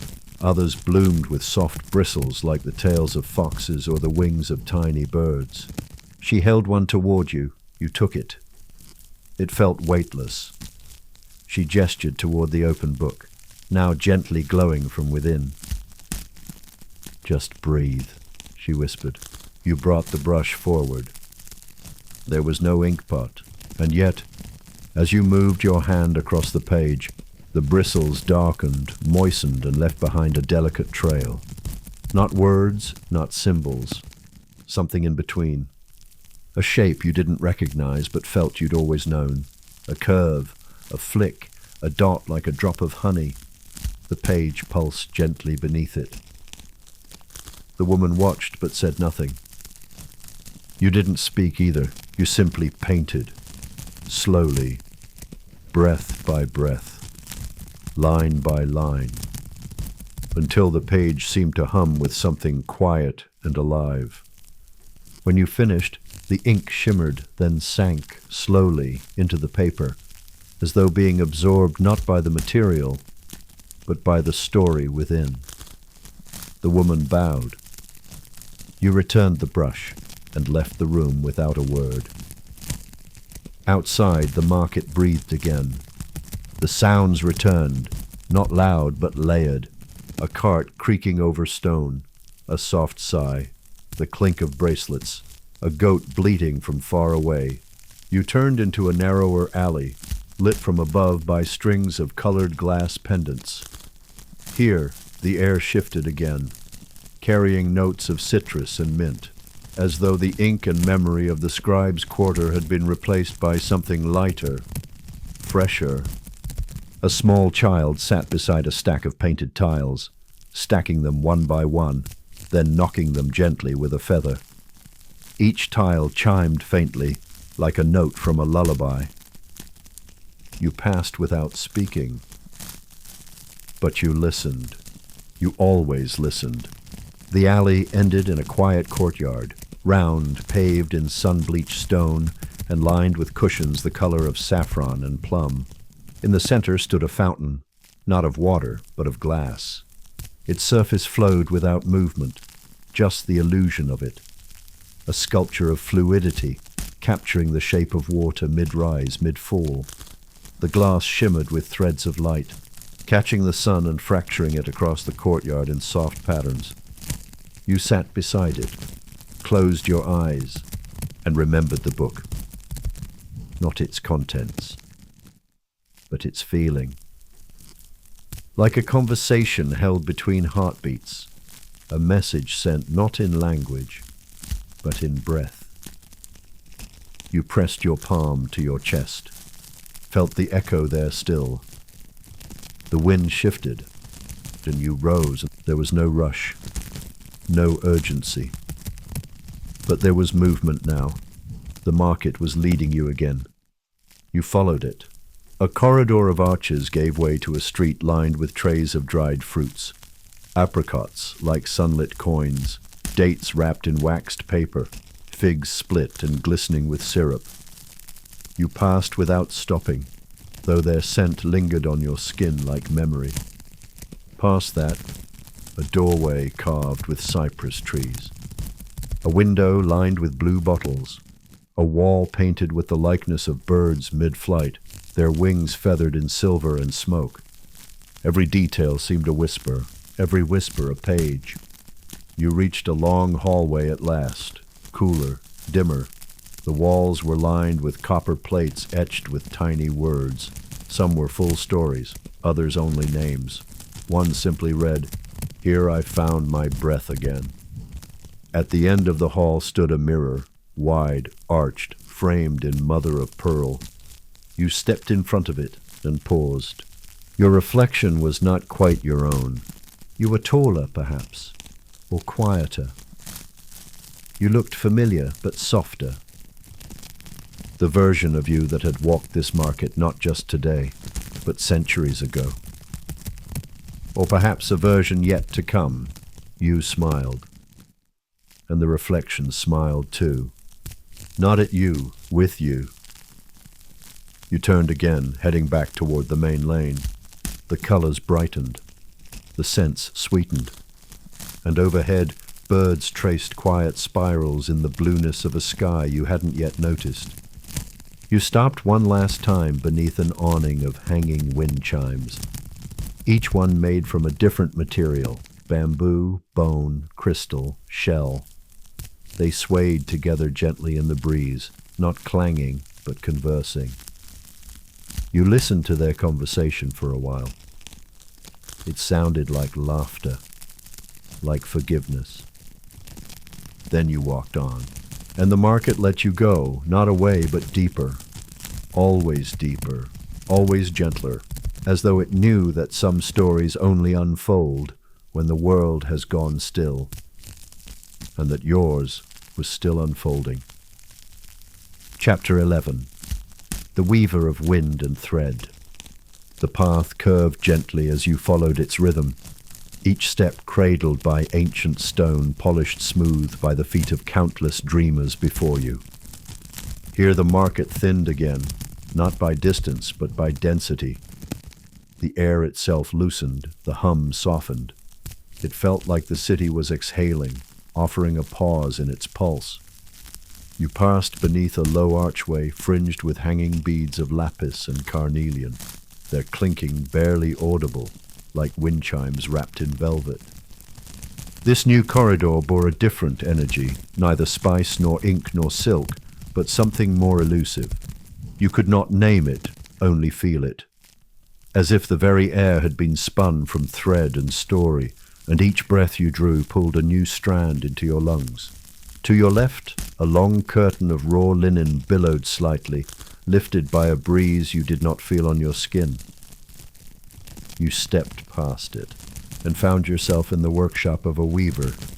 But this was no ordinary cloth maker, no bolts of fabric stacked high, no merchants calling prices, no scissors or chalk or folded patterns, just her. An elderly woman stood at the center of the space, barefoot, her feet planted wide on a floor of worn wooden planks. Her hair was woven into a single long braid streaked with silver and ochre, trailing down her back like a river of light. Her robe was undyed cotton, but over it she wore a shawl so delicate it seemed spun from fog. She looked up when you entered. Not startled, not even surprised. As if she had known somehow that you would come on this very day, at this very hour, with sleep still tucked behind your eyes and silence wrapped around your shoulders. "You've walked far," she said, her voice as soft as brushed wool. You nodded. She turned back to her loom, but there was no thread, no shuttle, no yarn, only wind. And yet her hands moved with purpose. They passed through the empty frame of the loom, fingers pulling and twisting the invisible strands as if shaping breath into fabric. With each motion, a faint shimmer stirred in the air between the beams, like the glint of sun through water, or memory through mist. You stepped closer. The loom was strung with nothing you could see. And yet, when the weaver's fingers danced, the shimmer grew. A shape took form, delicate and wide, like the wing of a moth or the curve of a sleeping child's breath. You stood still, not daring to blink too loudly. "She's weaving dreams," came a voice behind you. You turned. A young boy sat cross-legged on a low bench near the door, his eyes the color of storm-washed stone. His hands held a bowl of rose hips, which he peeled slowly, offering no more explanation. "She weaves the ones that haven't happened yet," he said, "but are already remembered." You didn't speak. You simply returned your gaze to the weaver. Her hands had never stopped moving. The shimmer at the heart of the loom deepened. It gathered hues from somewhere far beyond the room: dusk blue, honey gold, soft violet, the pearled pink of morning light on a sleeping face. "She doesn't speak often," the boy said, "but sometimes the wind does." You listened. There it was, a faint whisper. Not sound, but sensation. A brush against your earlobe, like the echo of something once said to you in childhood, now returned on the breath of the world. The weaver paused. She stepped back, and there, suspended in the air between the frame of the loom, was a cloth not made of cloth. It pulsed faintly, as though alive. "I do not sell what I weave," she said now, her voice low but even. "I only offer it to those who remember how to receive." You looked at her, unsure whether she meant you. But she turned again and reached to a small alcove at the side of the room. From within, she drew a folded square of translucent gauze. It shimmered with the color of moonlight falling across a still sea. She held it to her heart for a breath, then offered it to you. You took it with both hands. It weighed nothing, and yet, as you held it, a warmth bloomed in your palms, familiar and foreign at once, like the echo of a lullaby you'd forgotten how to sing. "What is it?" you asked. She smiled. "A net for gathering silence," she replied, and you understood. You bowed, not out of politeness but reverence, and as you stepped back into the corridor, the linen curtain settled again behind you, cutting the light like a veil drawn between waking and dream. The market welcomed you back. Its sounds were gentle now, a spoon against a bowl, a child's laugh 2 streets away, the flutter of wings as pigeons settled on a tiled rooftop. You continued down the winding path, the net of silence folded in your hands. Ahead, a passage turned and narrowed again. The walls leaned in with age, as though whispering secrets to one another, their bricks mottled with salt and time. The lane ended in a rounded courtyard ringed by stone benches. A single olive tree grew in its center, ancient and twisted, its leaves flickering in the breeze like green tongues of flame. Beneath it sat an old man playing a knee flute. You paused. The notes curved through the air, long and plaintive, like smoke from a forgotten incense stick. They didn't ask anything of you. They didn't lead you anywhere. They simply were. You sat on a nearby bench, closed your eyes, listened. The melody wrapped around your bones like thread. Slow, so slow, each note giving way to silence, then breath, then note again. The market slowed with it, or perhaps you were slowing, finally falling into its rhythm, letting the weight of movement slide from your shoulders like an old robe. You stayed there, not long, not briefly, just enough. When you opened your eyes again, the musician had stopped playing. He looked at you, then reached into a small satchel at his feet and pulled out something wrapped in waxed cloth.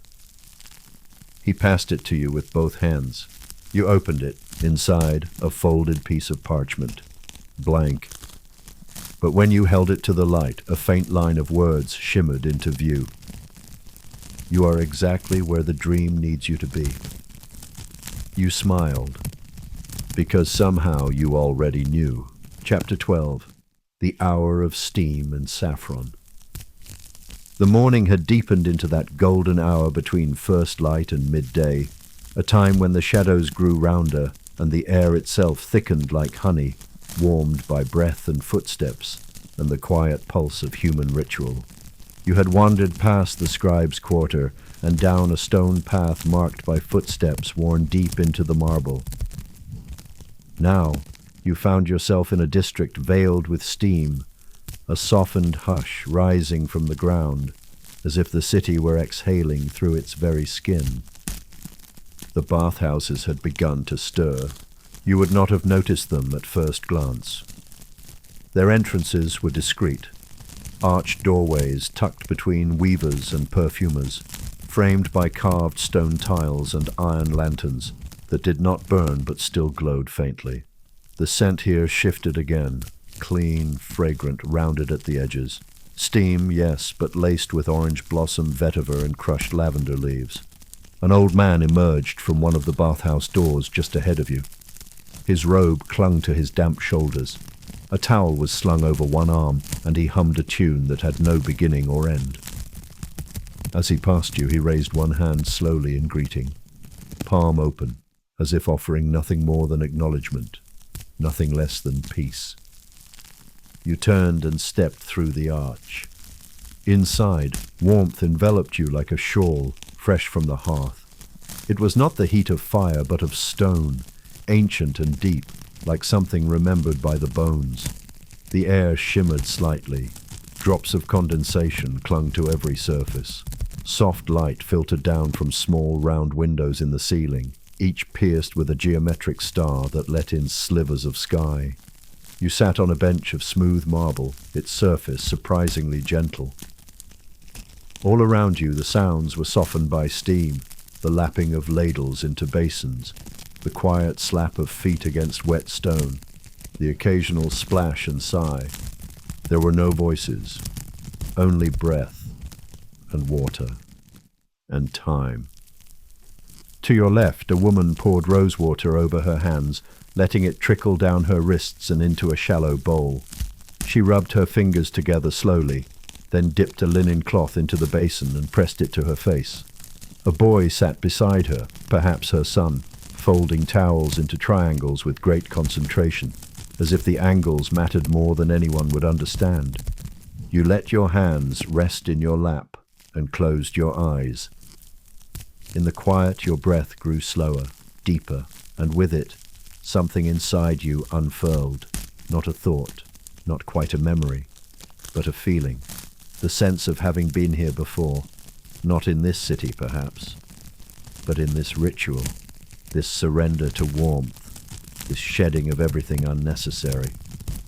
When you opened your eyes again, you saw a figure across the room, half veiled in mist. A young girl, hair coiled in a braid like a rope of midnight, was pouring hot water over fragrant herbs in a stone bowl. She stirred them with a stick of cinnamon as long as your hand, and the scent drifted toward you, spice and sweetness, and the memory of stories told beside a fire. She glanced up once, smiled, and returned to her task. The bathhouse, it seemed, was not just a place for washing the body, but for steeping the soul. You rose and wandered into a side chamber, where the ceiling dipped lower and the walls were tiled in tiny squares of green and blue glass. Lanterns glowed behind alabaster panels. In the center, a domed basin bubbled quietly, the surface ringed with petals, pink, white, golden. A woman in a robe of deep teal stood beside it, her hands resting on the shoulders of a man seated before her. She massaged his back with oil scented faintly of clove and eucalyptus. Neither spoke, yet the air between them was full of tenderness. On the far wall, a set of carved niches held wooden trays. On one tray, a brass teapot curved like a crescent moon, its spout resting on a folded towel. Another tray held a comb made of bone and a small jar of something green, perhaps mint paste or something older still. You ran a finger along the edge of the stone basin. It was warm, pulsing faintly with memory. Here, too, the market whispered. Not in commerce, but in care. You sat for a while on the heated bench, watching the petals swirl in lazy circles. You watched a young man pour water from a copper jug over his shoulder, watched the steam rise in halos around him, watched as he closed his eyes and mouthed something silent, perhaps a blessing, perhaps a promise to himself. Eventually you returned to the outer chamber where a mat had been laid beside a shallow pool. You knelt there and dipped your fingers in the water. It was warm, yes, but more than that. It was soft, as though the water had been listening, as though it remembered every hand that had touched it, every tear that had ever fallen in. You cupped some into your palm and pressed it gently to your forehead, not to cleanse, but to remember. To remember that even stillness is sacred, that silence is not absence, but presence made pure. As you stood, you noticed someone had placed a folded cloth beside your seat, pale linen tied with a single blue thread. There was no note, no name, just the cloth and the thread and the warmth it carried. You took it with a small nod of thanks, to no one in particular, and stepped back into the light. Outside, the market had shifted again. The hum of midday had begun, the shadows had shortened, and the breeze carried the scent of sesame and roasted figs. But your pace did not quicken. It softened further, because something inside you had slowed and would not be hurried again. You paused in a quiet corner near a stall of handmade soaps. Bars of olive oil and salt were stacked like stones in a river. Each bore a mark, pressed by hand, dried by wind, carved with symbols. You reached for one wrapped in blue paper. It smelled of bay leaves and winter. You placed it in your satchel alongside the silk, the vial of dream oil, the memory of spices, and the folded cloth from the bathhouse. Each piece of the market was now a piece of you. You walked on, not toward any destination, but with the deep knowing that you were already exactly where you were meant to be. Chapter 13, The Street of Small Music. The turn came without warning. Just beyond a spice stall that smelled of orange peel and crushed fennel, the path narrowed once again. The stones underfoot grew smaller, rounder, smoothed by the passage of carts and sandals and years. You slowed naturally, as though your body understood what your mind had yet to discover, that something softer lay ahead. A wooden arch marked the entrance to the new lane, carved with delicate vines and painted in flaking indigo. Hanging from it, a row of small brass bells moved only slightly, their tones barely audible, like a thought remembered just as you were falling asleep. You stepped beneath, and the world changed once more. This was the Street of Small Music. The name was not written anywhere. No sign proclaimed it, but you knew it the way you know the smell of rain before it falls, the way dreams sometimes feel like memories. Here, music didn't pour or rise or shout. It whispered. A woman sat on a rug just outside a curtained doorway, plucking at a small harp shaped like a crescent moon. Her fingers moved lazily, like they were stirring honey. The notes drifted outward like the scent of jasmine in heat, slow, winding, hypnotic. A few paces farther on, an old man blew softly into a carved reed flute. His eyes were closed. The melody didn't go anywhere. It circled itself, looping like thread around a spool. It was a sound without destination, meant not to arrive but to remain. You paused between them, breathing in the hush that lived between each note. Somewhere in the distance, tiny chimes answered each other from hidden alcoves, a rhythm not made but remembered. The buildings here were low, their walls washed in pale colors, dusty rose, faded ochre, a blue so soft it seemed woven from sky. Ivy climbed their sides like cursive. Doors stood open. Curtains fluttered like hands waving slowly. A boy sat cross-legged near the corner, winding a string through a series of tiny brass discs. They clinked together when he moved, and he seemed to listen to their sound as if decoding a message. He did not look up. To your left, you noticed a stall selling nothing but instruments, small ones, no drums, no great horns, just a collection of delicate, intimate tools for sound, thumb pianos, wind chimes, clay ocarinas, bells the size of marbles. Each one nested on a velvet cloth, waiting. The merchant, a young woman with a crown of copper wire in her hair, looked at you but did not speak. She picked up a small object, something between a shell and a rattle, and tilted it toward you. Inside, something shifted. The sound it made was like rain falling on a silk roof. You smiled. She set it gently back on its cloth and returned to tuning a line of glass chimes strung like a necklace between two beams. You walked on. A breeze passed overhead, rustling the music into motion. Every note turned translucent in the light. The street shimmered with it, like walking inside the echo of a dream. At the far end of the lane, where the stones met a wall hung with climbing wisteria, an arched doorway opened into a garden courtyard. You stepped through, your feet moving of their own accord.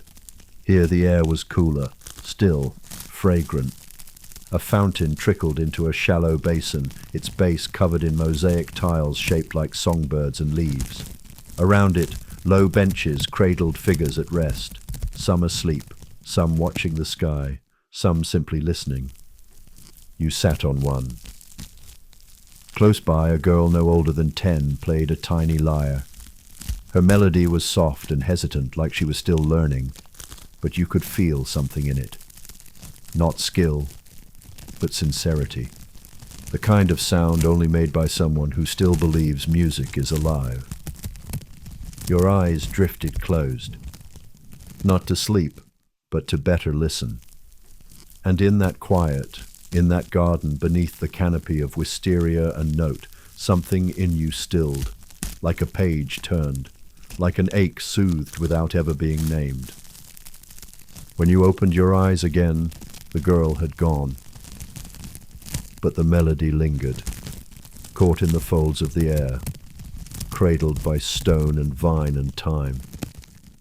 You stood, walked once more, and the street of small music let you go, not with silence, but with the memory of sound trailing like ribbon behind you. Chapter 14. The Carpet of Wind and Time. You stepped through an arched passage draped with tasseled curtains, their threads whispering against your shoulders like old friends remembering your name. The air shifted again, no longer scented with ink or rosewater, but something earthier. Wool and cedar, dust and sun, the unmistakable warmth of woven things. The light here was low, diffused through sheets of woven reed and linen hanging from the ceilings. They cast a grid of golden slats upon the floor, where the patterns of tiles met the patterns of thread. You stood still for a moment, allowing the quiet to settle over you like a shawl pulled gently across your shoulders. This was the carpet quarter. You had not meant to arrive here, but the market had guided you, as it always did, to the next breath, the next texture, the next quiet revelation. Beneath your feet, rugs lay layered like sedimentary rock, one atop another in a rich tapestry of age and meaning. Crimson borders overlapped olive vines. Indigo skies met ochre lions. Some were frayed, others impossibly vivid. They softened your steps, making each footfall feel like it was being cradled. The walls, too, were covered in textiles. They hung like stories, ancient, looping, endless. Rows of geometric motifs wound their way across broad kilims. Tiny, intricate knots told tales in the curving language of vines and cypress trees, of dancing deer and flowers frozen mid-bloom. A man sat in the center of it all, cross-legged on a faded cushion, a spindle resting against his knee. He was tying knots, deliberate, rhythmic, timeless, each motion a meditation. His fingers moved with the certainty of someone who did not command the thread, but listened to it. He looked up briefly as you passed and gave the smallest nod. You returned it, but did not speak. Words would have felt too heavy here, like footsteps in a library. You wandered deeper. Rugs hung from overhead beams in long vertical folds, catching the light like waterfalls of color. Some were thin, light enough to shift when you passed, like veils stirred by breath. Others were thick and heavy, woven to outlast empires. The stories they told were older than alphabets. One caught your eye. It was small, just wide enough for two hands, but the detail made it feel vast. A field of stars on a midnight ground. At its center, a lone tree, stitched in silver and pearl thread, its branches curling outward in a perfect spiral. You touched it, and something in your chest ached softly. Not with sadness, with remembering. A woman nearby noticed. She stood slowly from behind her table and approached. Her hair was bound in a white scarf, and her robes shimmered like sand beneath starlight. She did not ask what you had seen. She only stepped beside you and said, "That one is called the map back home." You nodded. Of course it was. She reached beneath her table and brought out a roll tied with plum-colored ribbon. "Would you like to carry one?" she asked gently. You took it without question. There was something ceremonial about the way she placed it in your arms, as though you weren't holding a rug but a blessing, a folded piece of sky, a memory knotted into wool. You carried it like an offering. The next passage was narrow, lined with looms. Some were idle, their shuttles resting. Others moved with quiet rhythm, kept alive by weavers with calloused hands and eyes that did not lift often. They didn't need to. They were listening to the pattern. One loom caught your attention, not for its color, but its sound. It whispered, truly whispered. Not with words, but with the faint susurrus of warp and weft being drawn together, as if the threads were telling one another a secret as they passed, a love story perhaps, or a prayer. The woman working it was old, her back curved, her hands slow but certain.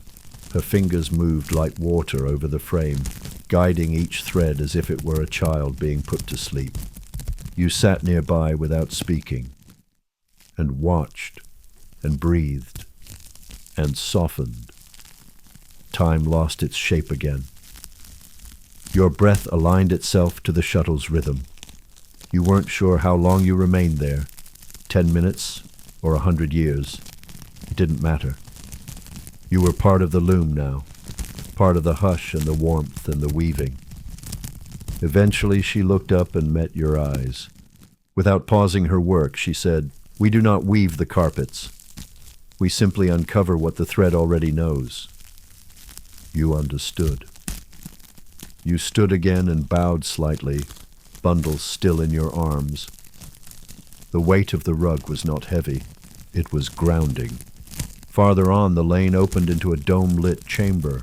The ceiling curved above like a painted sky, frescoed with clouds and birds and faint stars. Beneath it, rugs were spread in concentric circles, each layer a different region, a different voice in the market's choir. A young boy played quietly in the center, rolling a small marble between two knots. He looked up and smiled, then returned to his game. You wandered between the circles, noticing the shift in stories from rug to rug. A valley in Anatolia, a garden in Shiraz, a desert path with camels woven so finely their eyelashes could be counted. One carpet, slightly frayed, showed a crescent moon cradled in a palm. Another bore the image of two lovers beneath a fig tree, stitched so delicately their gazes met even from opposite ends of the weave. They were not just rugs, they were moments. Memories you hadn't lived but somehow belonged to. You sat cross-legged among them and closed your eyes, not to sleep, just to feel. When you opened your eyes again, the light had changed. Warmer now, afternoon leaning gently into early evening. The shadows stretched longer, the colors deepened. The carpet vendor from earlier returned, placing a small cup beside you. Steam curled upward in soft threads. You lifted it. Mint tea, laced with something unfamiliar and grounding. Perhaps time. Perhaps something more ancient still. You sipped slowly. Around you the rugs whispered, not in language, but in scent and texture and heat, in memory, in story. As you stood to leave, a wind moved gently through the chamber. Not from a window, not from a fan. A breath. That's what it felt like. A breath from the belly of the market itself, as though it had watched you, welcomed you, and now released you. Your rug remained in your arms, a story you would carry now. A map, folded and waiting. The exit path curved gently, leading through one last curtain of woven reeds. Behind it the air was different again, tinged with charcoal and wood smoke. The sound of metal tapping, the glint of brass.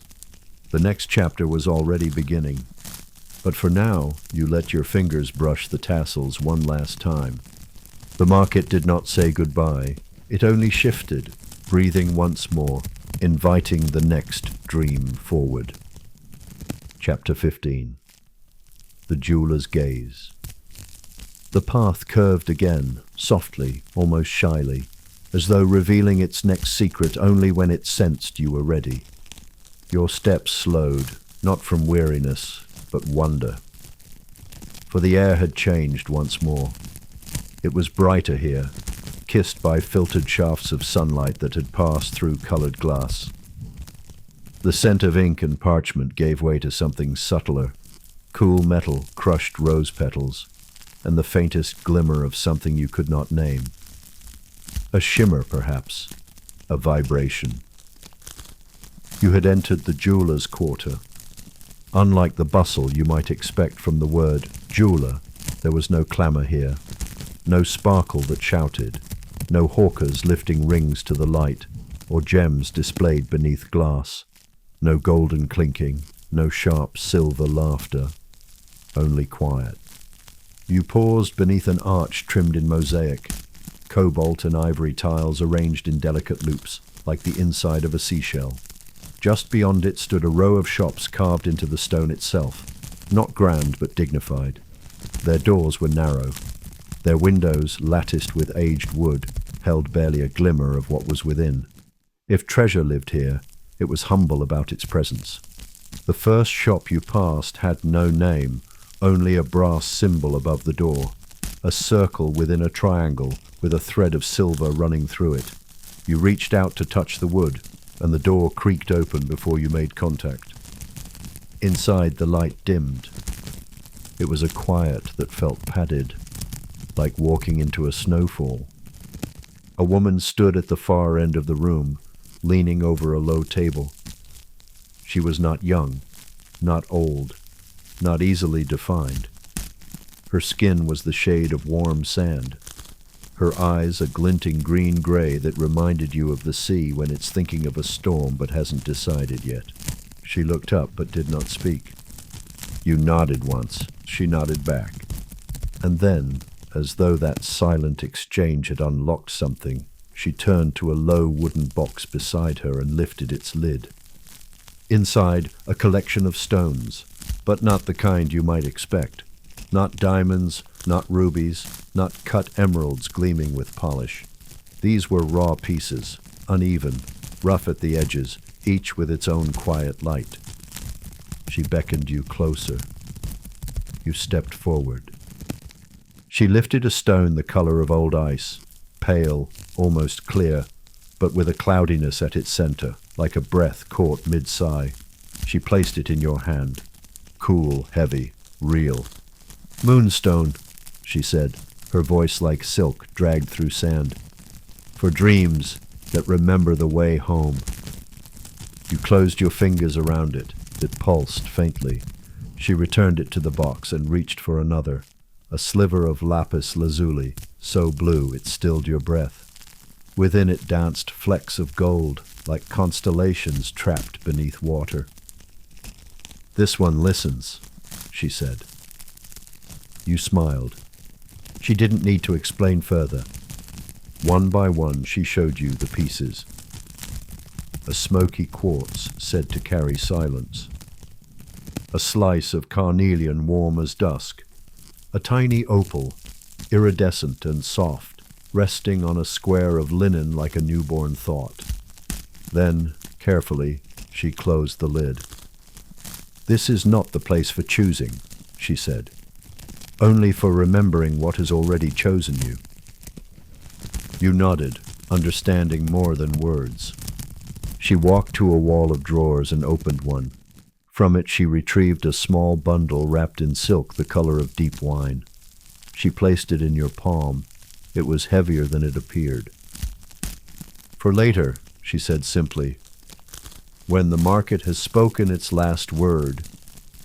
You placed it inside your sash and left without another sound.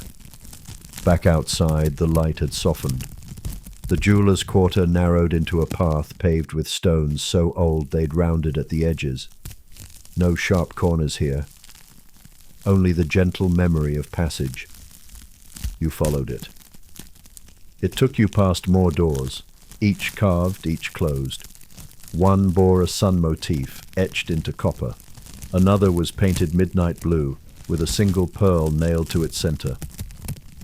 You paused before a small alcove filled with wind chimes, not hung, but placed on shelves in sets of 3, bronze and tin and shell. None moved, but as you passed, one gave a soft tone, as if a memory had brushed it instead of wind.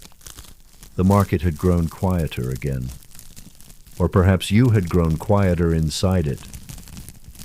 You passed a woman seated on the floor beneath a canopy of vines. She strung beads together on a red thread, her eyes focused, her lips moving soundlessly. She did not look up. But the rhythm of her hands was soothing, like the repetition of a prayer whispered between the heartbeats of a child. You walked on, past a stall where a young man carved tiny patterns into bone. Past another where trays of broken glass shimmered beneath the sun, their edges smoothed by time and tide. A sign read, "Nothing wasted, only reimagined." Then the corridor widened again. Ahead stood a stone fountain you hadn't seen before, octagonal, low to the ground. At its center rose a spiral column etched with the likeness of vines and serpents. Water trickled gently from its top, curling around the grooves before falling into the basin below. Around it, cushions were arranged in a circle. A place for resting, it seemed, or remembering. You sat, let your hands rest on your knees. Let your breath match the fountain's rhythm. Somewhere nearby, a lute began to play, softly, wandering. It played no song you knew, but your body recognized it, perhaps from a dream, or from something deeper. You stayed there a while. The world continued, and you did not need to move, until eventually a breeze carried a new scent, something sharp, almost citrus. It tugged at your senses. You stood and followed. It led you down another lane, this one lined with colored glass, vials, bottles, flasks, each catching the light and throwing it back in soft rainbows. Apothecaries, alchemists, perfume merchants. That would come later, but not now. For now, the market whispered a new promise.